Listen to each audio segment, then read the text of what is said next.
Long before the roads of the modern world reached the hidden corners of Africa, there existed a quiet village known as Ayomo, a village where the morning smelled of fresh palm wine, where the farmers rose before the sun, and where the nights were filled with the distant rhythm of talking drums. But beyond the village, standing like a silent guardian, was a forest. A forest the elders warned everyone about. The villagers called it the silent forest. And in Ayomo, every child grew up hearing the same warning: never enter the silent forest after sunset. No one knew exactly what lived there, but the elders always said something strange about the forest. They said the forest did not forget, and they said the forest sometimes waited. In that village lived a girl whose beauty people often compared to the rising moon. Her name was Zainab. Her smile was warm like the morning sun, and her eyes carried the quiet mystery of the night sky. Zainab was not just any girl. She was the only daughter of Chief Balogun, the most powerful man in Ayomo village. Chief Balogun was respected by everyone. His word was law. And because of that, the future of his daughter had already been decided long before she even understood what love meant. One day, she would marry a wealthy man with a respected home and strengthen the honor of her father's household. But life has a strange way of ignoring plans made by powerful men. Because Zainab had already fallen in love, not with a prince, not with a rich trader, not even with the son of another chief. The man who had stolen Zainab's heart was someone the village barely noticed: a young hunter named Kola. Kola was poor. He owned no land, no cattle, no large family compound. All he had was his hunting bow, his courage, and a heart that loved Zainab deeply. And somehow that was enough. Every evening, when the sun slowly sank behind the hills and painted the sky red, Zainab would quietly leave her father's compound. She would walk past the narrow footpaths of the village, past the old baobab tree at the center square, and continue until she reached the peaceful river bank at the edge of the village. And every evening, someone would already be waiting for her there. Kola. Sometimes it would arrive with fresh fish. Other times it would bring wild fruits from the forest. But most times it simply came with stories. Stories about his hunting trips. Stories about the birds he saw. Stories about the world outside Ayomo. And as Zainab listened, she would laugh softly, because beside Kola, the world felt simple, peaceful, and safe.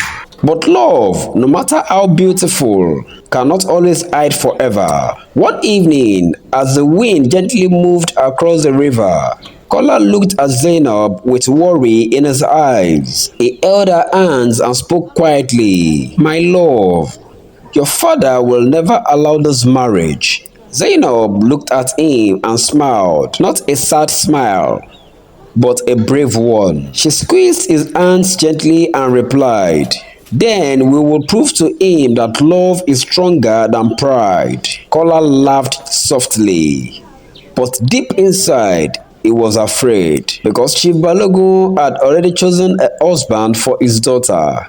And this man was not someone people dared to challenge. His name was Chief Adekunle. Chief Adekunle was one of the richest men in the region. His farms stretched far beyond the hills. His traders traveled to distant markets, and his compound was filled with wealth. But there was something else people whispered about him, something darker. Many villagers feared him, though few understood why. And unfortunately for Zainab, Chief Adekunle had already paid a bride price. But while Zainab and Kola believed their love was still their secret, someone else had been watching them.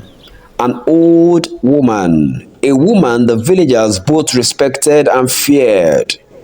Her name was Iya Agbo, the herbalist of Ayomo. She lived in a small hut not far from the edge of the forest. Some said she could heal sickness with herbs. Others said she could speak to spirits. But everyone agreed on one thing. Iya Agbo knew things no ordinary person should know.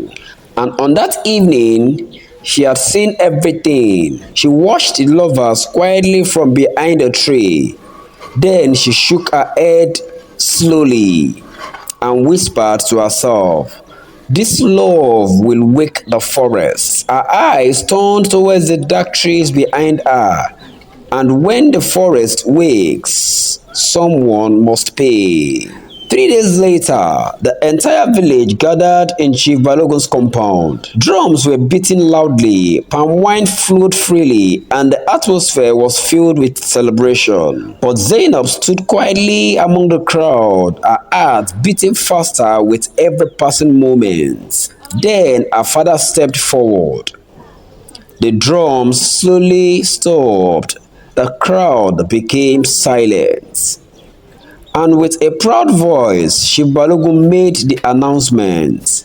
"My daughter Zainab will marry Chief Adekunle in 7 days." The villagers cheered loudly, women began to sing, and men raised their calabashes of palm wine. But Zainab felt as though the ground had disappeared beneath her feet. Her eyes quickly searched through the crowd, looking for only one person, Kola. And there he was, standing far behind the crowd, his face pale, his heart shattered. That same night, beneath the quiet glow of the moon, Zainab ran to the riverbank.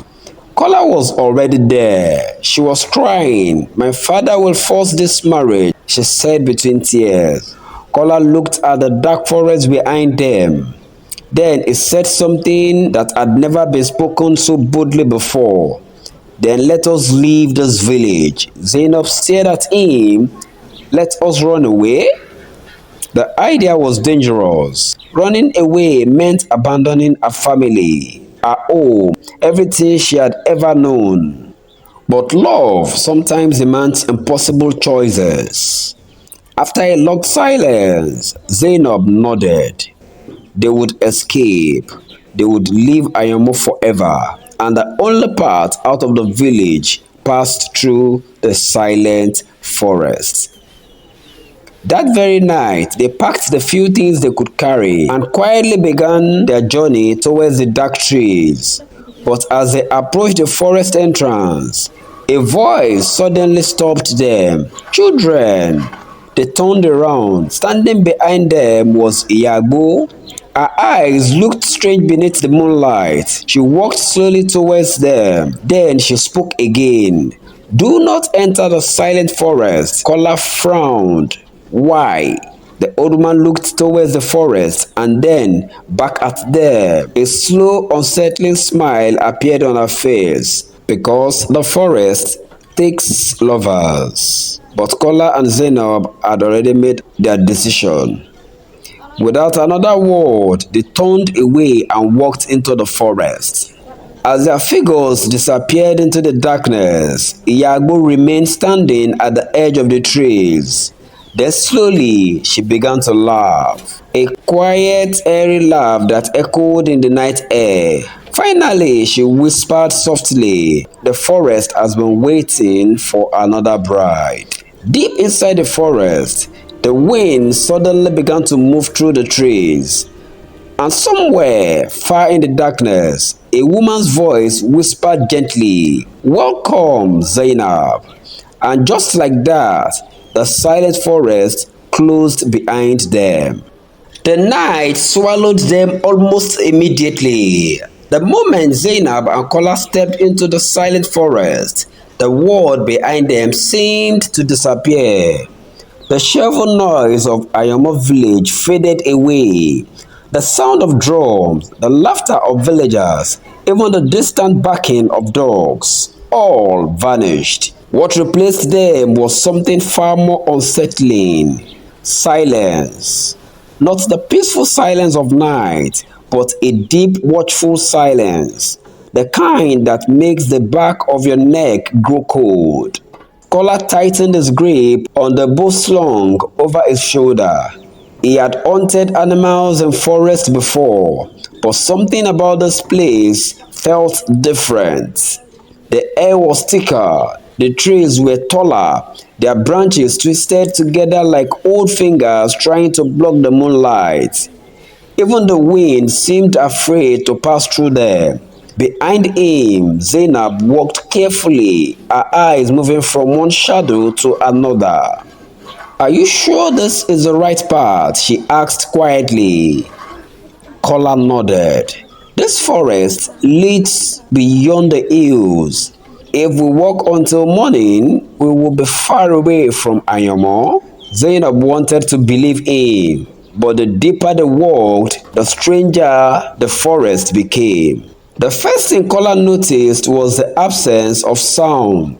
No crickets, no night birds, no rustling animals. A forest without sound. That was not normal. Even the river that crossed earlier had stopped flowing, or perhaps they could no longer hear it.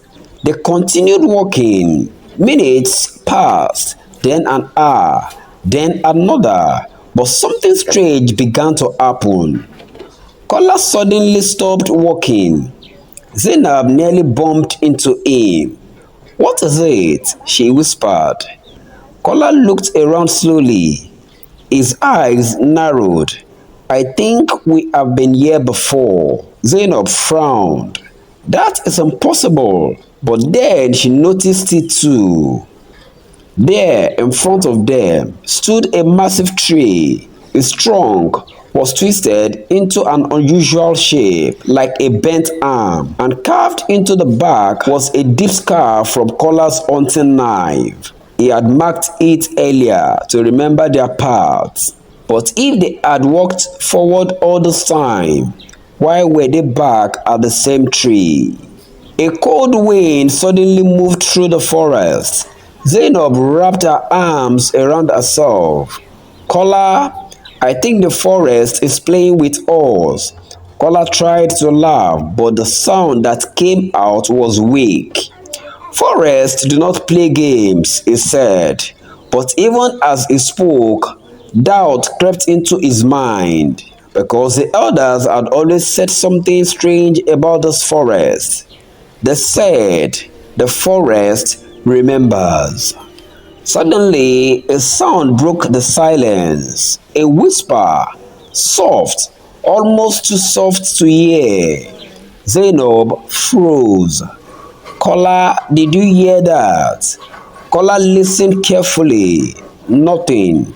Then suddenly, the whisper came again, this time clearer. Zainab. Her eyes widened. That voice, it called my name. Kola gripped his bow. Stay close to me. But the voice came again. Soft, gentle, almost comforting. Zainab. She turned slowly towards the sound. Kola, it sounds like my mother. Kola frowned immediately. That cannot be possible. Her mother had died years ago, but the voice was unmistakable, calling her gently from deeper inside the forest. Zainab took a step forward, then another. Kola quickly grabbed her arm. Stop! Something is wrong. But the voice continued. Zainab, come here. Her eyes looked distant now, almost hypnotized. I must see who it is, she whispered, but Kola pulled her back firmly. No! Then suddenly, the forest changed. A strong wind rushed through the trees. Leaves began to shake violently. Branches creaked loudly. The darkness seemed to move, and before either of them could react, the ground beneath them trembled. Zainab screamed. Kola grabbed her hand tightly. Run! They ran blindly through the forest. Branches scratched their arms, roots nearly gripped them, but they kept running. until suddenly Zainab fell. When she looked up, Kola was gone. Kola, her voice echoed weakly through the forest. No answer. Kola, only silence responded. Her breathing became faster. Panic spread through her chest. Then suddenly, a shadow moved behind the trees. Zainab slowly turned, and what she saw made her heart nearly stop. Standing before the trees was a woman, but something about her looked terribly wrong. Her body was pale, her hair long and tangled, her eyes empty. The woman stared at Zainab with a strange smile. Then she spoke. Her voice sounded like dry leaves scraping together. You should not have come here. Zainab stepped backward slowly. Who are you? The woman tilted her head slightly.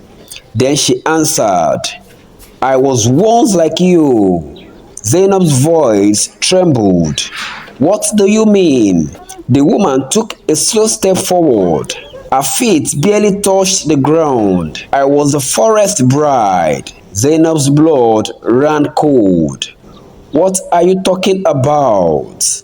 The ghostly woman pointed towards the dark trees. This forest chooses its brides. Then she smiled wider. And now it has chosen you. At that very moment, far away near the forest entrance, Iago stood quietly beneath the moonlight. She looked towards the deep darkness of the forest. Then she sighed slowly. It has begun again. Deep inside the forest, Zainab suddenly heard a scream. A scream she recognized instantly. Kola, but the scream ended suddenly, as if something had dragged him away. Zainab turned towards the darkness, her heart pounding violently, and somewhere in the forest, something large began to move, watching her, waiting. The forest had gone quiet again. Too quiet. This kind of silence that makes your own heartbeat sound like thunder in your ears.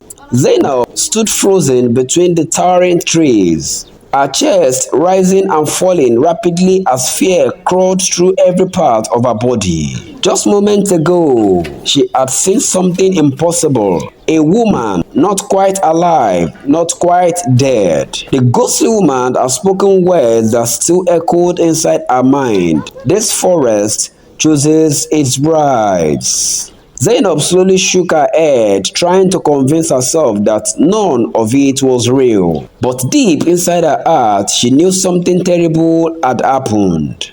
Kola, she whispered weakly. Her voice trembled as it escaped her lips. Kola, where are you? No answer came.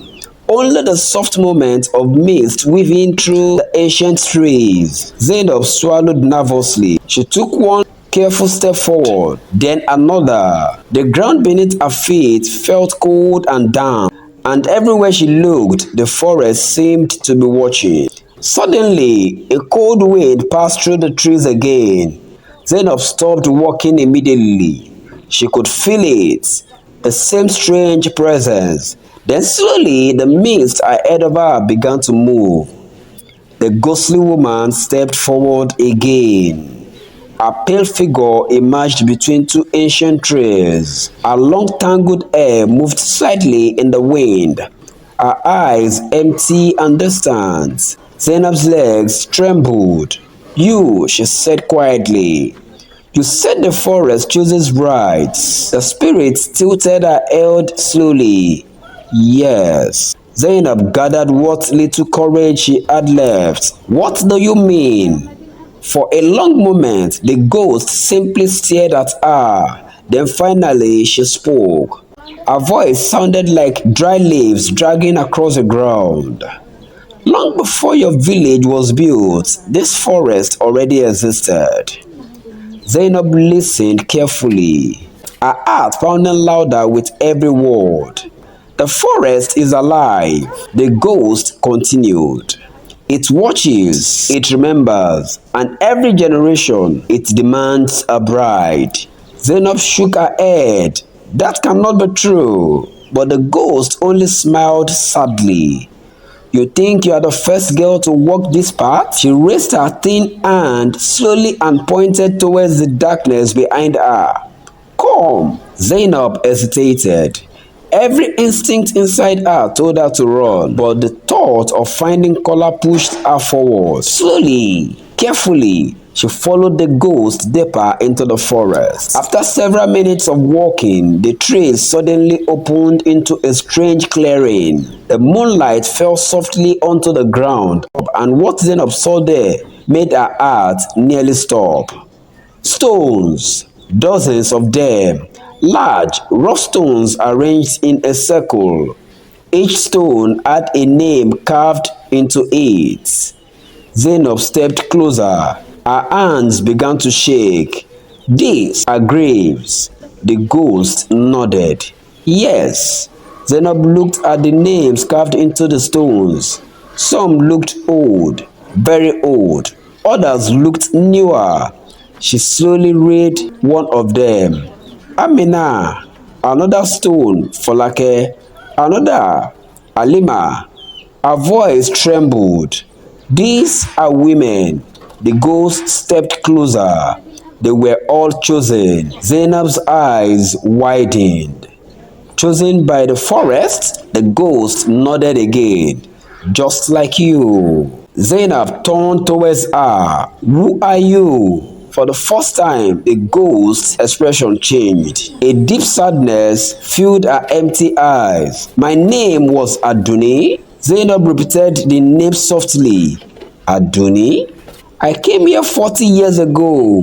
The spirit continued. I ran away with the man I loved. Zainab's heart tightened immediately, just like her. The forest took him, Aduni said quietly, and then it took me. Zainab felt tears filling her eyes. You mean you died here? Aduni shook her head slowly. Not immediately. Her voice grew darker. The forest keeps its rights for a very long time. Suddenly, a distant sound echoed through the forest. A scream. Zainab's head snapped towards the darkness. Kola! Her voice echoed loudly through the trees. Adoni's expression changed again. You must not follow that sound. But Zainab had already started running. Branches scraped against her arms. Roots nearly tripped her feet, but she kept running.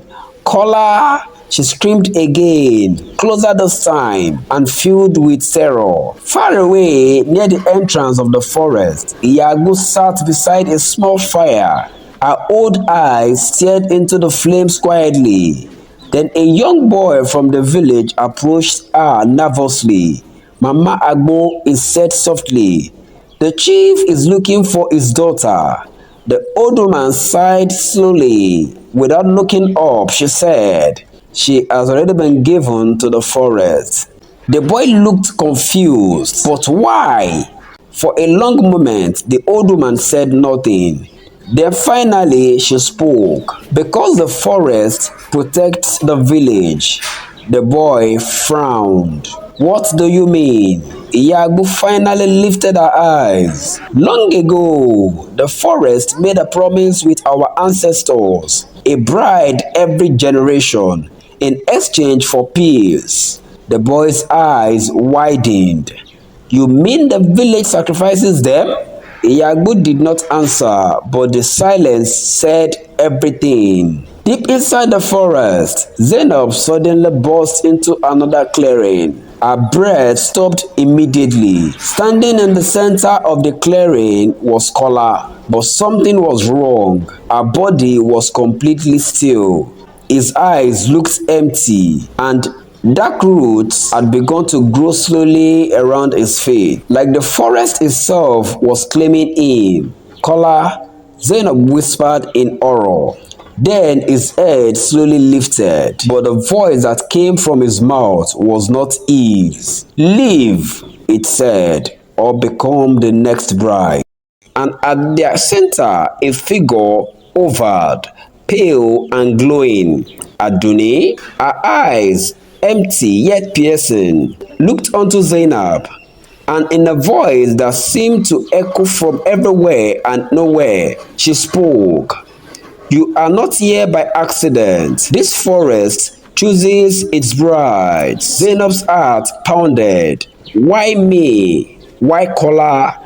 Why now? She asked, almost to herself. Adoni's form shifted, mist swelling around her, because the forest remembers. Every generation it claims a bride. Every generation it keeps its promise to the village. And every generation it watches, waits, and it remembers the betrayal. Zainab frowned. Betrayal?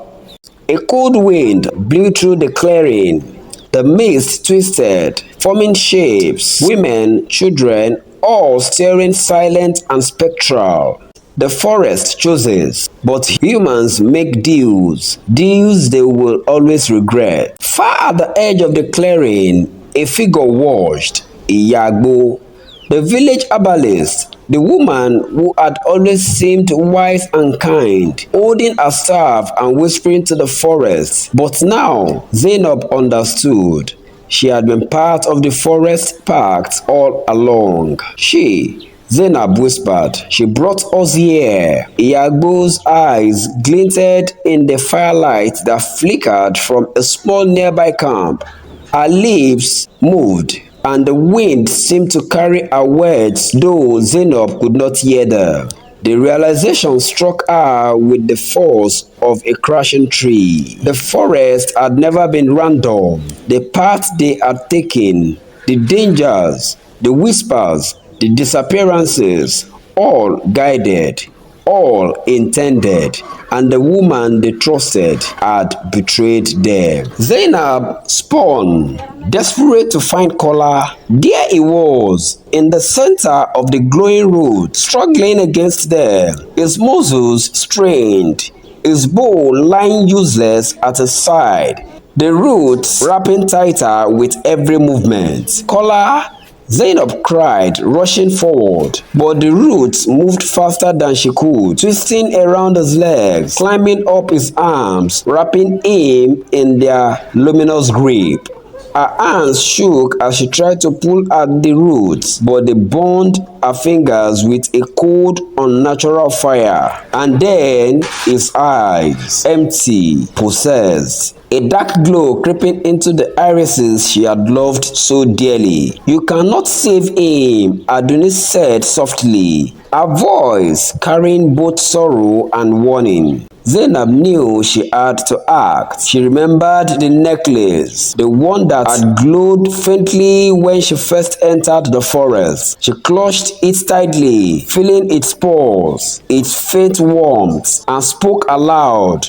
I refuse to let this forest take you. The roots writhed violently. The forest seemed to roar in anger. Adonis' form hovered closer. The forest will strike back. Every time you resist, it grows stronger. You cannot fight it alone. Zainab's breath kept fast and her voice trembled. Then I won't fight it alone. She turned to face the edge of the clearing. Somewhere in the shadows, Iyagbo's presence lingered, calm and calculating, her eyes hidden beneath the folds of her head wrap. Suddenly, the roots moved as if alive, lashing towards Zainab with unnatural speed. Branches twisted like giant hands, mist thickened, calling into ghostly shapes that longed at her. The forest screamed in its own silent way, the very earth even under her feet. Kola's body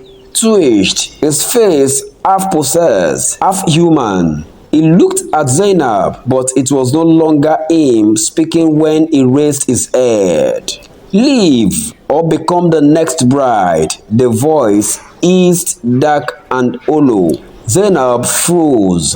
Her heart slammed against her chest. She had never felt fear like this. Not in the village, not from the storm, not from any human danger. This was primal. Zainab stepped back, the necklace glowing brighter in her hand. Iya Agbo's shadow moved closer to the forest edge, unseen by her.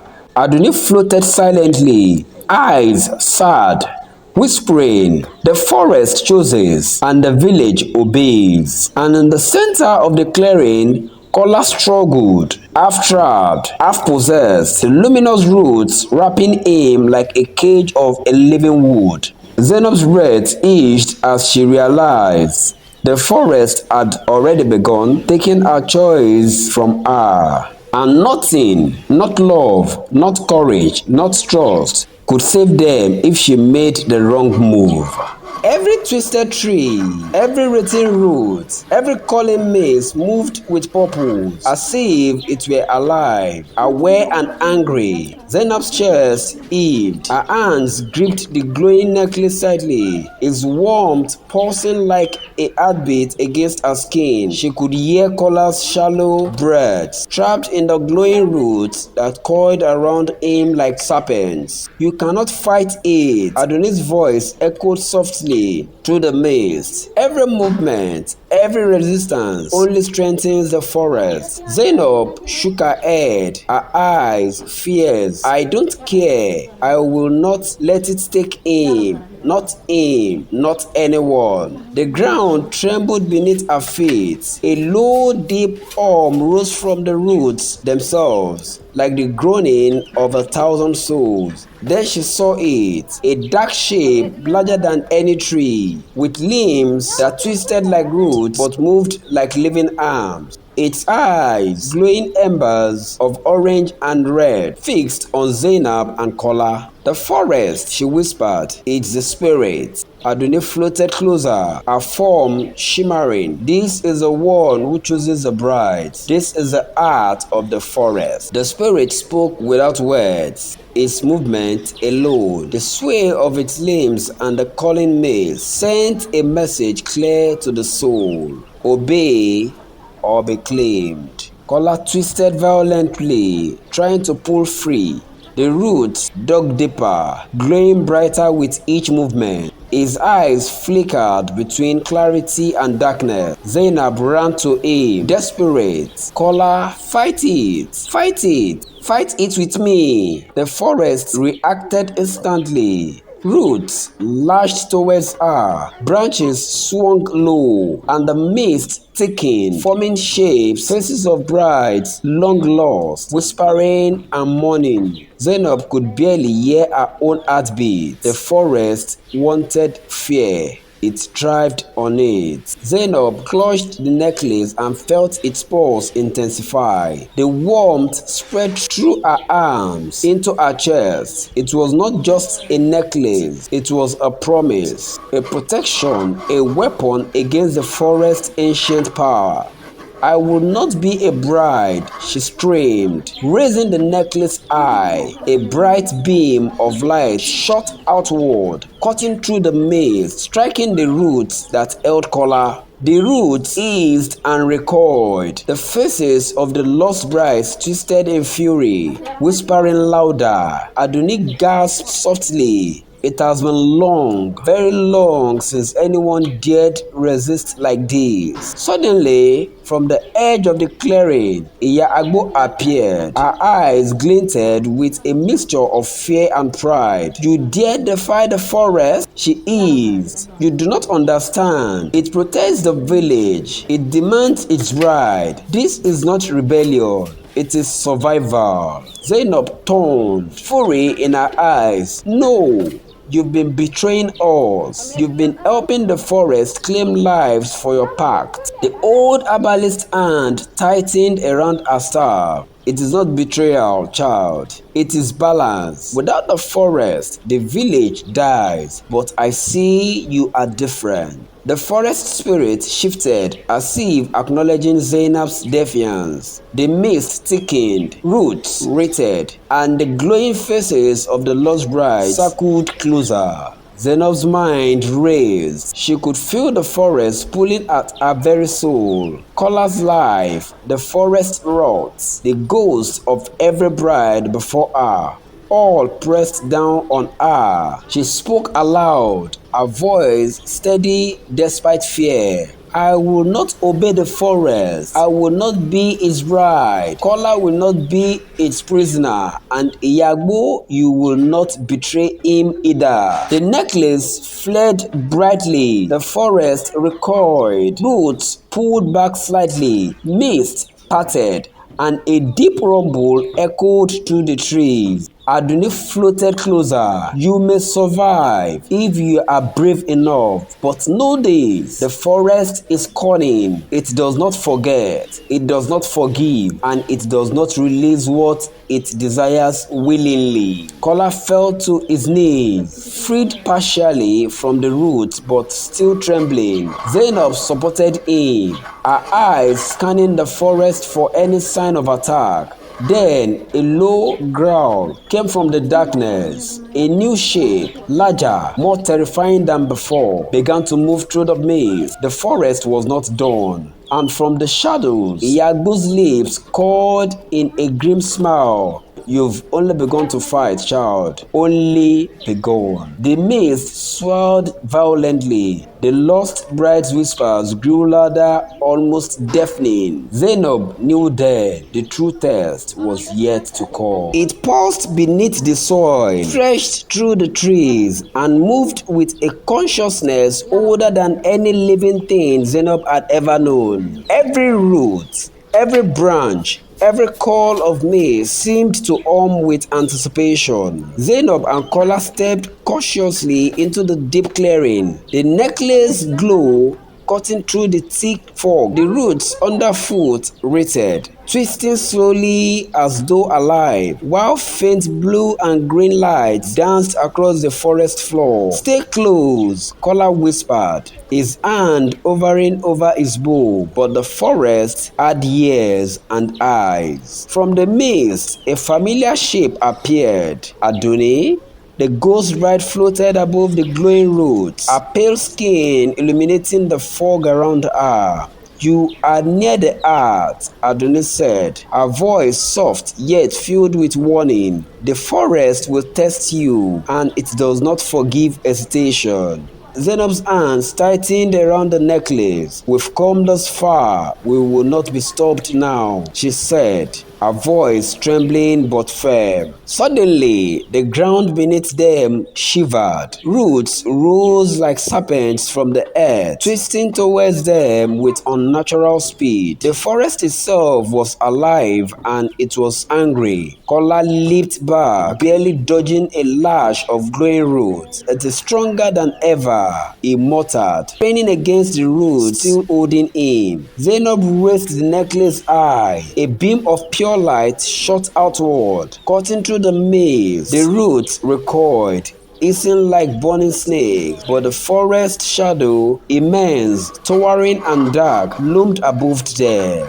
Its eyes glued like embers, watching their every move. You cannot fight it, Adoni whispered. Every strike feeds it. Every deviance strengthens it. And yet, perhaps, just perhaps, courage alone can challenge its will. From the edge of the clearing, a familiar figure stepped into view.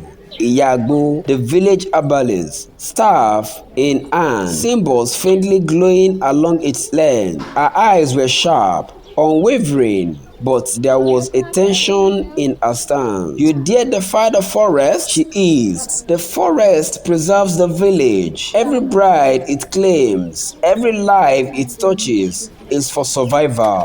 Zainab's gaze sharpened. No, you've been helping it trap us all. Kola, me, everyone. The old herbalist paused, a shadow of regret crossing her wrinkled face. It is not betrayal, she said quietly. It is balance. Without it, the village perishes. But I see you are different. The forest seemed to acknowledge her voice. The roots paused mid-strike. the mist calling slower, and the distant whispers of past brides softened. Zainab and Kola stood together, surrounded by written roots and glowing fog. The forest spirit loomed above them, massive and dark. Yet their courage did not waver. "I will not obey," Zainab shouted, her voice echoing through the trees. "I will not be its bride. Kola will not be its prisoner. And Iyagbo, you will not betray him either." The necklace pulsed violently. Its light spread across the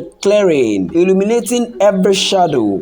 Cutting through the maze and pushing back the root, Kola stepped forward, bow drawn, an arrow glowing faintly in the darkness. He let it fly, striking a written root. Sparks of magical energy erupted as the root recoiled, twisting violently. The forest eased, alive with anger. Aduni's glow intensified, her form radiating ethereal light. The ghostly figures of past brides formed a protective circle around Zainab and Kola, their translucent hands pushing the roots back, their eyes filled with sorrow and determination. Iya Agbo's staff lowered slowly.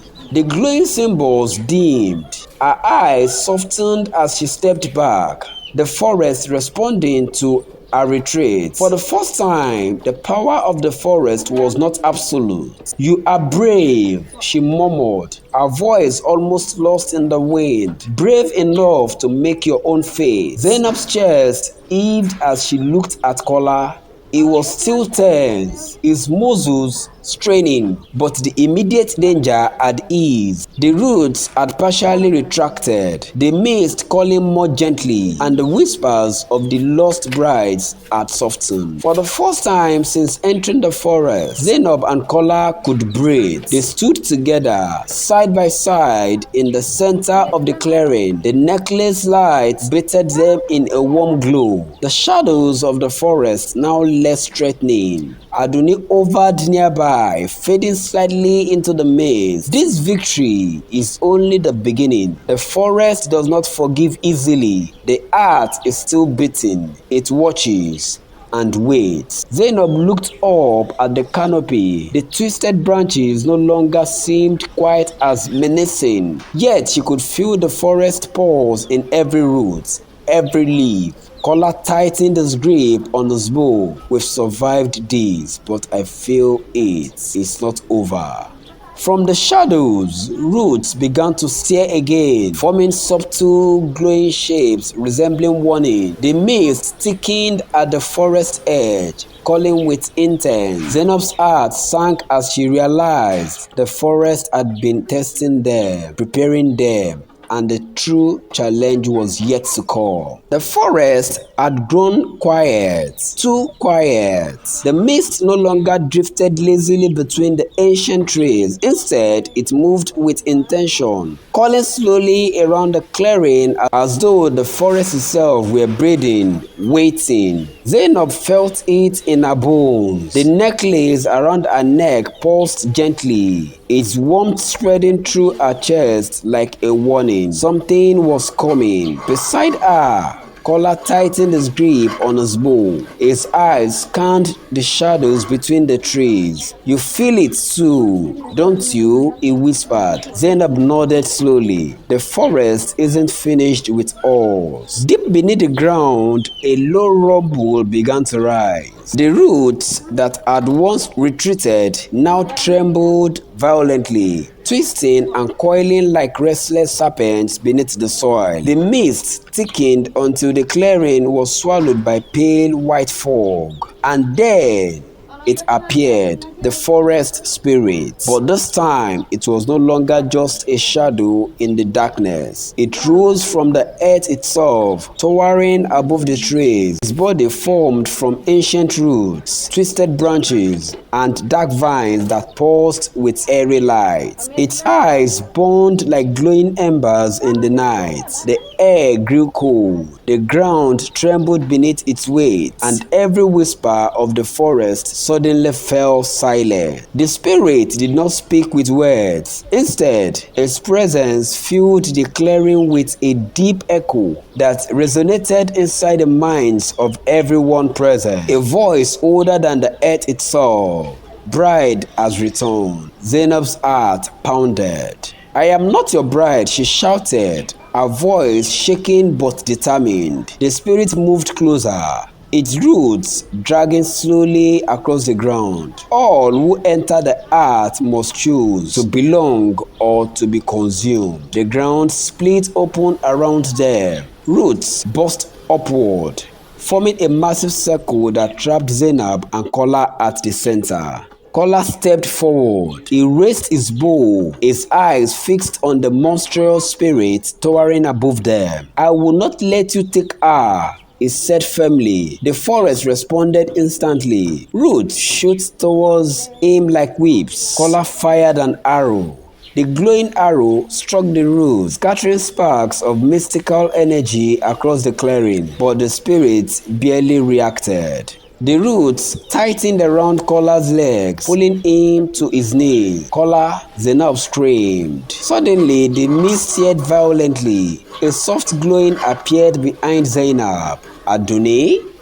The ghost bride floated forward, her pale form shining brighter than ever before, and she was not alone. One by one, the spirits of the lost brides emerged from the fog. Dozens of them. Their faces were sad but determined. Adonai looked at Zainab gently. For centuries, we were prisoners, she said. But you were brave enough to fight. The spirits turned towards the forest spirits. Their glow intensified. Iago stepped forward from the shadows. Her staff trembled in her hand. The forest was never meant to take bride, she said quietly. Zainab looked at her in shock. What do you mean? The old herbalist sighed. Long ago, the forest protected this land. It kept our rivers flowing, our soil fertile, our people safe. She looked up at the towering spirit. But when greed and fear corrupted the elders, they began offering brides to the forest, believing sacrifice would keep its blessings. Her voice broke silently, but the forest was never meant to take life. The spirits of the brides began to glow brighter. The forest spirit roared, its massive roots shaking the entire clearing. Zainab felt the necklace burning against her chest. The light pulsed brighter than ever before. Adonai looked at her one last time. The necklace does not belong to the forest, she said softly. It belongs to the one who can break its curse. Zainab looked around the clearing, at Kola struggling against the roots, at the spirit of the bride, at the towering monster created by centuries of fear. And suddenly, she understood the forest wasn't evil. It had simply been corrupted by the choices of humans. Zainab lifted the necklace high above her head. I will not become your bride, she declared, but I will set you free. The necklace exploded with blinding light. A wave of golden energy surged across the clearing. The spirits of the brides joined their glow with Zainab's. The forest spirits roared as the light tore through its twisted roots and branches. The ground shook violently. The mist began to dissolve. The roots holding colors shattered into doors. And slowly, the massive spirit began to collapse. Not in anger, but in release. When the light finally faded, the clearing was quiet. The towering spirit was gone. The twisted roots had returned to the earth. The mist had disappeared. For the first time in centuries, the forest was peaceful. Adonai and the other brides stood quietly in the soft moonlight. Their forms were becoming transparent. Their prison was finally broken. Adonai smiled gently at Zainab. Thank you. And then the spirit slowly faded into the night, free at last.